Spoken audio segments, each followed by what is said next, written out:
রাজধানীর নানা জায়গায় ককটেল বিস্ফোরণ ও গাড়িতে আগুনের ঘটনায় নিরাপত্তা জোরদার করা হয়েছে। ঢাকা বিশ্ববিদ্যালয়ে অপ্রীতিকর ঘটনা এড়াতে ডাকসুর সামনে অবস্থান নিয়েছে শিক্ষার্থীরা। সেখানে আছেন শাহাদাত অভ্র, যুক্ত হচ্ছে তার সঙ্গে। অভ্র, এই যে ডাকসুর সামনে অবস্থান কর্মসূচি পালন করছেন শিক্ষার্থীরা, তাদের সঙ্গে কথা হয়েছে কিনা, এবং একই সাথে জানতে চাই আইন শৃঙ্খলা বাহিনীর তৎপরতা এই মুহূর্তে কেমন দেখছেন?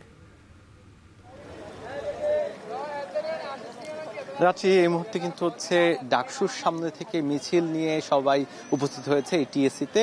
আর এই মুহূর্তে টিএসসির মূল ফটকগুলোতে কিন্তু হচ্ছে আইন শৃঙ্খলা বাহিনীকে আমি দেখতে পেয়েছি। তার পাশাপাশি যারা ডাকসুর সদস্য বা ডাকসুর সাথে জড়িত তারা কিন্তু হচ্ছে এখানে অবস্থান নিয়েছেন। আমি যদি একটু দেখাতে চাই, এই যে পুরো টিএসসি কিংবা হচ্ছে রাজু ভাস্কর্যকে ঘিরে কিন্তু হচ্ছে এই মুহূর্তে সাধারণ শিক্ষার্থী, তার পাশাপাশি হচ্ছে যারা ডাকসুর সাথে নানাভাবে সম্পৃক্ত ছিল, বিশেষ করে হচ্ছে ডাকসুর যিনি ভিপি, তাকেও আমরা কিন্তু এখানে লক্ষ্য করেছি। তার পাশাপাশি এখানে সাধারণ শিক্ষার্থীরা অবস্থান নিয়েছেন। তারা বলছেন যে দুটি ককটেল কিন্তু ঠিক রাজুর পাশেই পড়েছে, সেটি কিন্তু হচ্ছে সোহরাওয়ার্দী উদ্যান থেকে ফেলা হয়েছে, এমন একটি কথাও কিন্তু তারা আমাদেরকে জানিয়েছেন। তারা বলছেন যে নানাভাবে আতঙ্ক সৃষ্টি করার জন্য একটি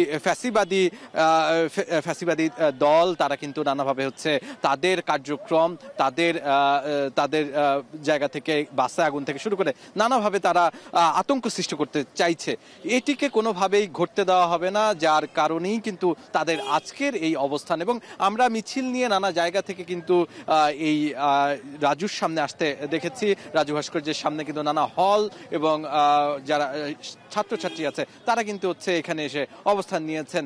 কিছুক্ষণ আগে কিন্তু আমরা কথা বলছিলাম ডাকসুর যিনি ভিপি আছে সাদিক কায়েম, তার সাথে তিনি বলছিলেন যে কোনো মূল্যেই হোক যেই নিষিদ্ধ ঘোষিত সংগঠন তারা কোনোভাবেই এই ক্যাম্পাসে আবার মাথাচাড়া দিয়ে উঠবে সেটি কিন্তু দিতে দেওয়া হবে না। তার পাশাপাশি আগামীকালকের 13 তারিখ সে দিনকে ঘিরে কিন্তু নানা ধরনের হচ্ছে সংকট তৈরি হতে পারে, এবং সেটি যেন কোনোভাবেই জনমনে আতঙ্ক সৃষ্টি করতে না পারে কিংবা সাধারণ শিক্ষার্থীরা ভয় না পায়, সেই জন্য কিন্তু হচ্ছে বার্তা দিয়েছে ডাকসুর যিনি ভিপি আছেন তিনি। এবং আইন শৃঙ্খলা রক্ষাকারী বাহিনী কিন্তু হচ্ছে তৎপর আছে।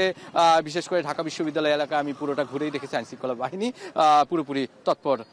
এই ছিল আমার কাছে সর্বশেষ। রাত্রি ঢাকা বিশ্ববিদ্যালয়ে অপ্রীতিকর ঘটনা এড়াতে ডাকসুর সামনে অবস্থান নিয়েছেন শিক্ষার্থীরা, সেই খবরই জানাতে যুক্ত ছিলেন শাহাদাত অভ্র।